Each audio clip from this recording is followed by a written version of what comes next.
Engineering Economics, 경제성공학, Computing Cash Flows, 현금 흐름의 계산 동영상 강의입니다. 네, 김겨스 4강 생활의 김태구입니다. 오늘은 제가 학기 초에 학생들에게 설문조사를 할 때 늘 이제 마지막에 달아놓는 저한테 궁금한 게 있나요? 무엇이든 물어보세요.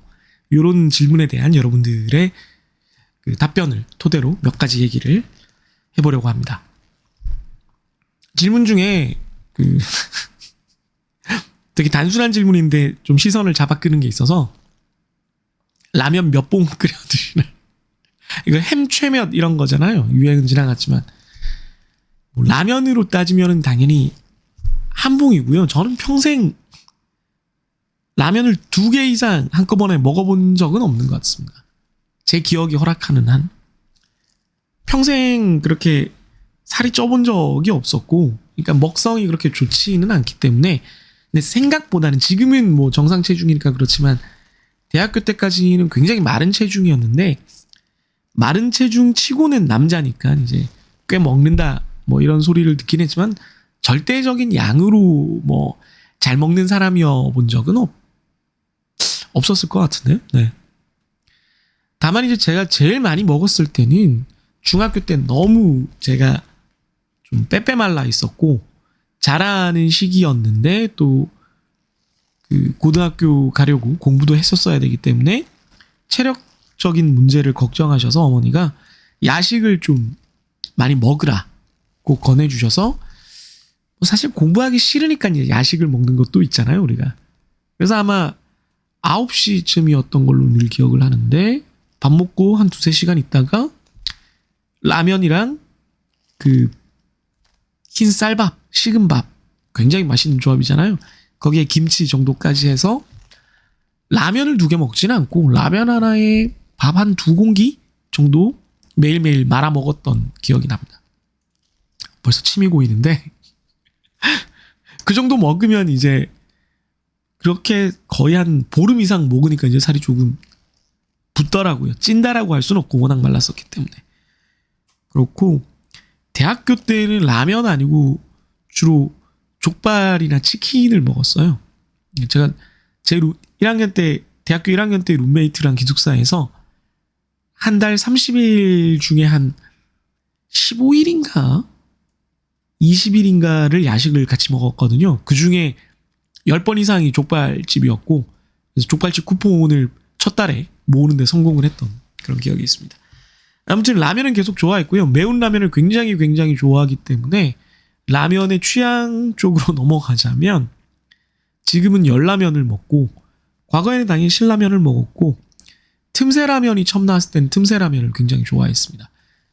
지금은 제가 그래도 나이가 들어서 좀 후퇴를 했지만 작전상 한창 때, 그러니까 20대 후반 이럴 때는, 20대 중반 후반 이럴 때는 자취할 때 맵디 매운 틈새 라면에 청양고추를 썰어 넣고, 그리고 마늘도 조금 넣고, 파가 있으면 파도 넣고, 고춧가루도 넣고, 이렇게 해서 먹고 거기에 밥도 말아 먹었던 그런 스타일이었습니다. 굉장히 매운 걸 좋아하고요. 백종원 아저씨가 마리텔에서 라면을 볶아 먹는 법을 알려주고 나서는 라면 볶아 먹는 거를 지금까지 종종 먹고 있습니다. 그것도 굉장히 맵죠. 아무튼 매운 걸 좋아하는 편인데 이제 나이가 들어서 예전 같지는 않고요. 혹시 경상도 출신 친구가 있으면 이해할 텐데, 어릴 때는 안성탕면을 먹었습니다. 오직 대구 경북 쪽에서만 전국에서 유일하게 안성탕면이 신라면을 제치고 1등인 걸로 알고 있는데, 안성탕면, 나이 들어선 신라면, 틈새라면, 그리고 지금 열라면으로 제 라면 초이스가 이어지고 있고, 그러니까 베이직 라면, 중간에 잠시 무파마나 수타면 같은 데로 외도를 한 적도 있습니다만은 기본적으로는 그 계통으로 먹고 있고, 짜장라면은 짜파게티, 다른 초이스가 없죠. 비빔라면은 팔도 비빔면에서 요즘은 배홍동으로 넘어가 있는 상태입니다. 진라면 계열은 제가 별로 안 먹네요. 진라면 계열 별로 안 먹고, 불닭볶음면도 제 스타일에는 그다지 취향이 아니라서 그다지 많이 먹지 않습니다. 아무튼 라면은 한 봉이다. 비빔면은 2봉까지는 먹을 수 있다. 여러분들은 어떤 라면을 몇 봉 먹는지 뭐 한번 얘기를 해보면 재밌겠네요. 저도 이 뭐 쓸데없는 얘기인데 뭐 쉽게 얘기할 수 있는 주제인 것 같아서 잠깐 얘기를 해봤습니다.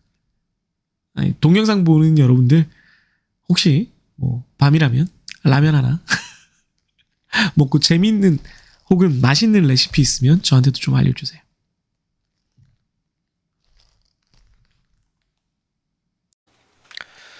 자, 이제 현가와 연가를 한번 계산하는 공식을 보도록 하겠습니다. 삼각형의 변으로 치면 지금 오른쪽 위에서 보이듯이 이제 오른쪽 P에서 A, A에서 P에 관련된 공식이란 얘기죠. P에서 A부터 보면은 일단 표현식으로는 당연히 A를 구하고 싶고 P에서 출발을 하고요. B에서 A로 바꾼다. 이자율은 I, 기간은 N이다. 이렇게 됩니다. 이 공식이 조금 복잡하게 생겼어요. P는 당연히 P로 올 텐데 이 곱해지는 개수 부분이 좀 복잡하죠. 이게 한 줄로 그어서 좀 그런데 두 줄이에요. 두 줄. 그래서 1 플러스 i의 n승이 이제 아까 그 P에서 F로 할 때 돈이 불어나는 그 속도 그거잖아요. 거기에다가 분자에는 이자율을 곱했고 아래쪽은 거기서 빼기 1을 해줬습니다. 이렇게 해서 P를 곱해주면 A를 구할 수 있고요. 당연히 우리는 이걸 손으로 이제 계산하거나 이걸 식으로 다 풀어 쓰면서 엑셀에 입력하지는 않을 거고, 물론 그렇게 해도 됩니다. 뭐 그렇게 한다고 누가 그러지 말라는 사람은 없고, 우리가 실제로 다만 할 때는 함수를 쓸 건데 PMT라는 함수를 쓸 겁니다. PMT는 아까 납입 횟수라는 말이 있었잖아요. 납입 금액. 그래서 A에 해당하는 반복적으로 무언가 납입 혹은 지불이 발생하는 거를 이제 이 프로그램 만드신 처음에 이제 이게 아마 로터스 1, 2, 3인가? 하여튼 80년대 그 정도 시절부터 있었던 걸 거라 그 일상 회사의 원가 회계 관련 업무에서 사용하는 용어들을 쓰셨기 때문에 그런 거를 페이먼트라고 그래요. 지불, 지급이라고 하죠. 월급을 지급하는 거 뭐 이런 형태이기 때문에 페이먼트의 PMT입니다. PMT. 그래서 왜 A가 아니고 왜 A가 PMT, 페이먼트가 돼서 PMT가 됐냐? 라고 물으신다면 제가 안 그랬어요. 제가 안 그랬습니다. 그냥 그런 거예요. 이거 처음 만드신 분들이 이 용어에 친숙했기 때문에 그렇게 하신 겁니다. 나머지는 똑같습니다. 보시면 이자율 5%, I, 납입 횟수 4, 기간 N, I, N은 다 똑같아요. 그 다음에 현재 가치, 미래 가치 순인데 현재 가치는 지금 P를 쓰니까 넣으면 되고요. 미래 가치는 지금 없으니까 0을 넣으면 되고 불입 시점은 무시한다고 했습니다. 자, 그럼 이제 PMT를 이용을 해서 P에서 A를 구하는 거를 했습니다. 그 다음에 반대로 A에서 P를 하는 건 어떻게 한다 그랬죠? 얘랑 얘의 관계가 어떻다고요? 역수라고 했습니다. 역수. 따라서 지금 여기 파란색으로 이렇게 한 거를 이 색깔을 좀 바꿔서 여기를 초록색으로 만들면 이렇게 역수가 되죠. 아래 위가 뒤집혔죠. 그죠? 그래서 공식은 이렇게 되고요. 그 다음에 표현식으로 보자면 당연히 A에서 P를 구하는 거기 때문에 A에다가 A에서 P를 구하는 공식을 곱한다. 이자율은 I고 기간은 N이다. 그러면 우리가 P를 얻을 수 있다. 이런 의미가 됩니다. 함수는 P를 구하는 거잖아요. 출발점이 A냐 F냐는 중요하지 않고, 그러니까 그건 모르겠고 난 무조건 P를 구하고 싶어. 어디서 왔건 상관없어. 그래서 또 똑같이 PV를 씁니다. 그러니까 도착점 기준이에요. 도착점이 P면은 무조건 PV 함수를 쓴다. 이렇게 이해하면 되겠습니다. 뒤에서 다시 한번 강조를 할 텐데 구하는 거 독착점. 네, 구하는 것 혹은 도착점.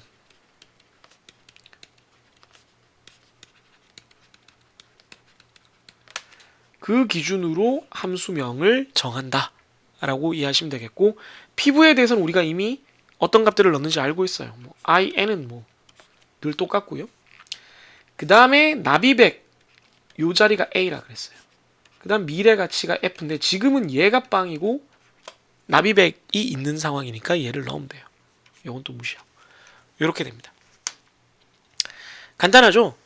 벌써 한 번 보고 6페이지에서 7페이지로 넘어오니까 되게 비슷한 거를 하게 되면서 공식 자체야, 포뮬러 자체야 좀 복잡해졌지만 이거 뭐 요렇게 되겠네 라고 삼각형의 두 번째 변을 배우면서는 좀 익숙해지면서 표현식, 공식, 함수? 똑같은 얘기네. 이거 알 것 같네. 이렇게 됩니다. 훨씬 쉬워진다는 거죠. 여러분들 슬슬 적응하고 있는 거예요. 더 쉬워집니다. 네, 현가와 영가에 대해서 한 페이지가 더 있는데요. 이게 있는 이유는 사실은 예전에는 이거를 이렇게 공식 요 부분 지금 요 부분 이 부분을 유도하는 거를 좀 되게 시간을 들여서 학생들한테 설명도 많이 하고 직접 해보세요 뭐 이렇게 했었는데 뭐 그게 그렇게까지 중요한 건 아닌 것 같아요. 개념적으로 요 공식을 유도하는 데 있어서 뭐 쓸모있는 개념들이 이제 한두 가지 있기 때문에 그것만 얘기를 하고 뭐 등비급수의 합이니까 뭐 등비급수의 합이라고 그냥 여러분들이 이해를 해주면 되겠습니다. 그러니까 등비급수죠. 예, 등비수열의 합입니다. 근데 뭐 보면 일단 A를 P로 바꾼다는 게 A가 요렇게 생긴 건 거잖아요. A. 네, 근데 이 전체가 A지만 그냥 각각이 크기가 A인 어떤 놈이라고 해서 좀 그런데 각각이 크기가 A인 현금 흐름들이라고 하겠습니다. 그래서 봤을 때 여기 중요한 개념이 요거예요. 같은 크기를 가진 F들 각각을 하나의 캐시플로우로 본다면 첫 번째 녀석은 기간 1에 발생하는 F, 두 번째 녀석은 기간 2에 발생하는 F, 마지막 녀석은 기간 5에 발생하는 F라고 따로 볼 수도 있다는 겁니다. 이걸 다 합치면 얘들이 되는 거죠. 그래서 얘를 이 A 전체를 현재 가치로 바꾸는 거랑 얘를 현재 가치로 바꾸는 거랑 같다는 얘기입니다. 근데 이제 A를 현재 가치로 바꾸는 방법을 아직 모른다라고 상상을 한다면 오른쪽은 죄송합니다. 얘를 현재 가치로, 얘를 현재 가치로, 얘를 현재 가치로. 그래서 P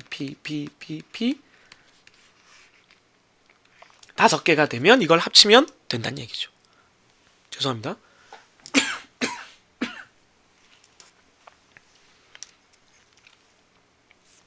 그랬을 때 각각을 F라는 현금 흐름으로 본다면 우리가 F를 P로 바꾸는 건 할 줄 알거든요.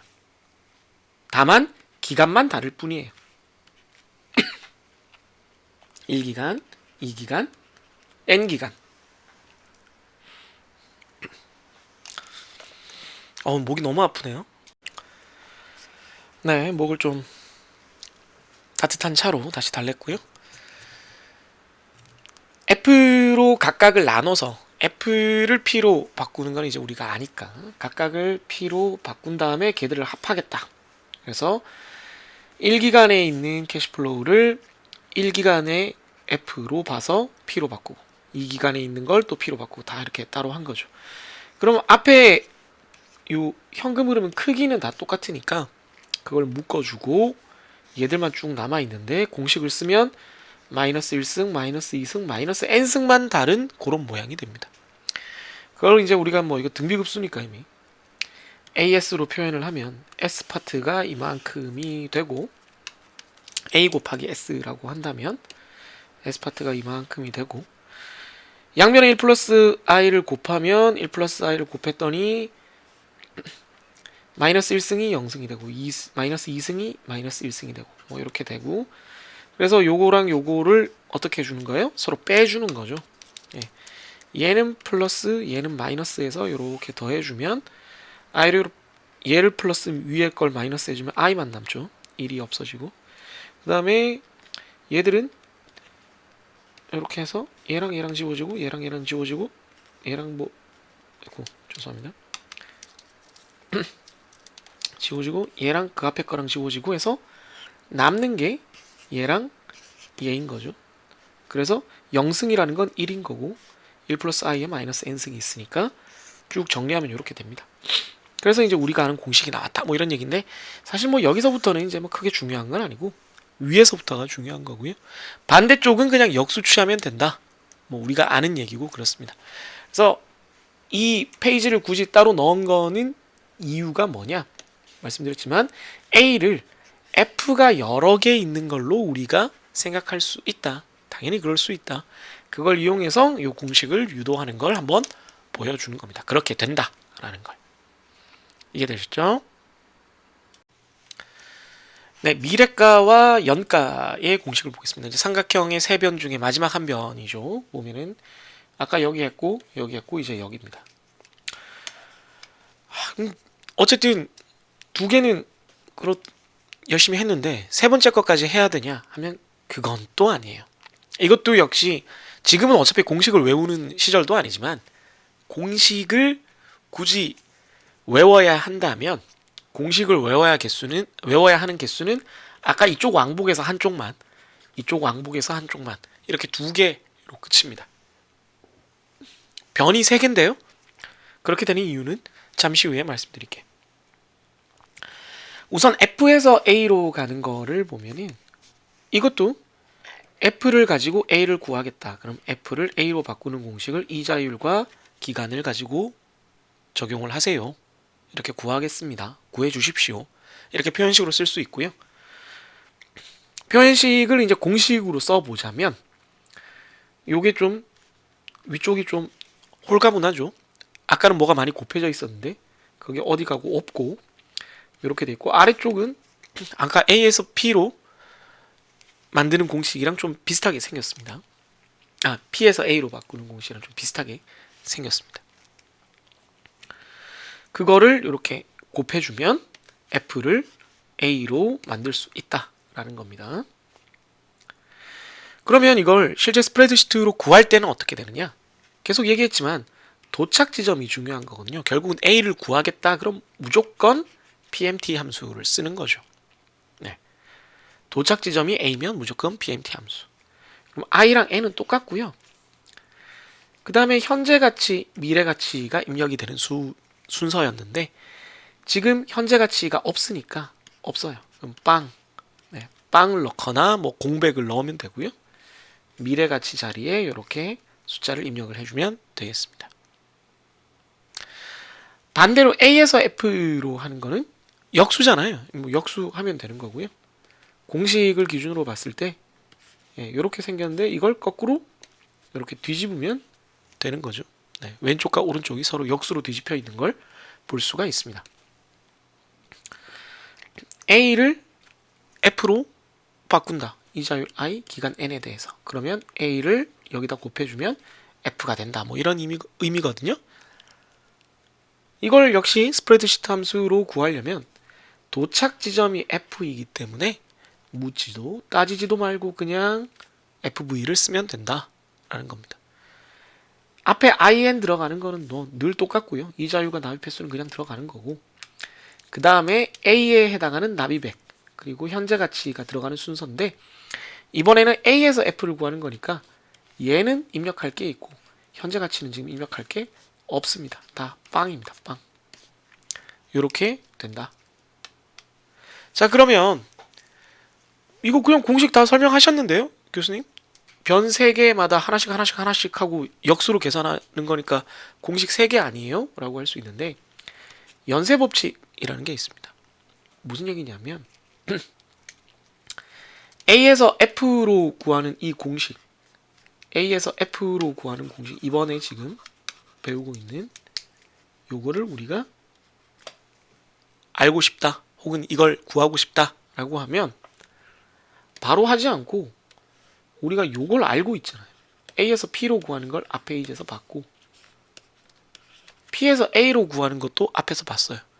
그럼 요 A를 A와 같은 가치의 P로 바꾼 다음에 그 P를 다시 P와 같은 가치의 F로 바꾸면 결국 F를 구한 거잖아요. 그 얘기입니다. A를 P로 바꿨다가 F로 바꾸면 우리가 원하는 일을 번거롭지만 한 거랑 똑같다. 그럼 양변의 결과는 똑같아야 된다 이거예요. 자, 그럼 A에서 P로 바꾸는 공식이 뭐였냐면 A에서 P로 바꾸는 공식부터 생각을 하면 1 플러스 i의 n승 곱하기 i 1 플러스 i의 n승 빼기 1이었습니다. 그 다음 두 번째 P에서 F로 바꾸는 공식을 쓰면 죄송합니다. 역수를 잘못 썼네요. A에서 P로 바꾸는 공식은 색깔을 또 잘못 썼네. 지금 A에서 F로 F에서 A를 했어야 되는데 일단 했으니까 하시죠. 1 플러스 i분의 n승 빼기 1에 이게 뒤집힌 거니까요. 1 플러스 i의 n승 곱하기 i입니다. 그 다음 P에서 F로 바꾸는 공식을 쓰자면 어떻게 되죠? P에서 F니까 1 플러스 i의 n승의 n승입니다. 이 두 개를 곱해주면 어떤 일이 일어나겠습니까? 이렇게 돼서 남는 게 뭐죠? 이렇게 되죠. 그게 지금 여기서 보는 것처럼 지금 이렇게 남게 되는데 그게 이거랑 똑같죠. 즉 A에서 F를 바로 적용한 공식이랑 똑같다는 얘기입니다. 그러니까 만약에 공식을 외워야 된다면 A에서 P로 바꾸는 공식과 P에서 F로 바꾸는 공식을 이용을 해서 이 아래쪽 변의 공식은 우리가 만들어낼 수 있기 때문에 굳이 외울 필요는 없다. 따라서 진짜 외워야 되는 공식의 개수를 굳이 따지자면 이쪽 변에서 어느 방향이든 하나, 이쪽 변에서 어느 방향이든 하나, 이렇게 두 개만 알면 된다 라는 겁니다. 이해되셨나요? 그거 가지고 역수의 법칙과 또 이 두 번째 법칙 뭐라고요? 연쇄 법칙. 보통 이걸 이제 체인 룰이라 그러는데요. 네. 체인 룰을 이용을 해서 우리가 원하는 또 다른 공식들을 다 만들어낼 수 있다. 네, 겁니다. 뭐 지금은 공식을 외워야 되는 용도로 쓰자는 건 아니고 의미를 이해하는데 쓰면 되겠습니다. 혹은 복잡한 내가 이쪽 계산이 힘들다 그러면 그걸 다른 쪽으로 바꿔서 계산하는데 응용을 하는 거라고 생각을 하면 되겠습니다. 네, 이 공식 유도도 앞에서 A와 P 케이스처럼 마찬가지로 A와 F 케이스도 비슷하게 할 수 있다는 걸 그냥 보여주는 겁니다. 그래서 똑같은 개념이 반복되니까 간단하게만 얘기하고 넘어갈게요. 그러니까 A가 이렇게 여러 개가 모여있는 놈들인데 이걸 각각의 F들 합으로 바꾸자는 거죠. 그래서 F, F, F 기간만 서로 다른 F로 만들고 각각을 죄송합니다. 각각을 이제 바꾸는 건데 이때는 F가 아니라 각각을 P로 보겠다는 겁니다. P로. 그게 무슨 말이야? 0시점이 아닌데 라고 한다면 지금 도착해야 하는 곳을 생각을 해보면 돼요. 이거 F에 해당하는 놈을 여기로 만드는 거거든요. 네, 이 A와 같은 F를 구하는 건데 이 F도 n 이꼴 5인 거고 A도 n 이꼴 5인 거기 때문에 얘네들을 합친 F가 여기에 생기는 거예요. 그러면 첫 번째 케이스는 첫 번째 캐시플로우에 대해서는 얘를 여기로 이렇게 바꾸면 되고 얘는 여기로 이렇게 바꾸고 뭐 얘기는 그 자리에 그대로 있으면 돼요. 그러니까 이 첫 번째 캐시플로우 입장에서 원래는 기간 1에 있었지만 여기를 만약 기간 0으로 쓴다면 0, 1, 2, 3, 4로 바꿔 쓸 수가 있죠. 그러니까 0에서 4로 가는 P에서 F로 생각을 할 수가 있어요. 두 번째 놈도 2에 있지만 여기를 0으로 쓰겠다면 0, 1, 2, 3으로 쓸 수 있죠. 그러면 0에서 3으로 가는 P에서 F로의 변환이라고 생각할 수 있습니다. 얘는 5니까 0에서 0이죠. 그래서 0에서 0으로 가는 P에서 F면 뭐 P랑 F랑 똑같아지는 그런 경우가 되겠습니다. 그래서 그런 게 지금 여기에 이렇게 표현되어 있어요. 첫 번째는 P에서 F로 n-1기간, P에서 F로 n-2기간. 그러니까 여기서는 4기간, 3기간, 점점 줄어서 0기간 이렇게 되는 그런 모습을 보여주는 거죠. 그 다음에는 뭐 또 똑같이 등비수열의 합 구하는 건 똑같은 과정입니다.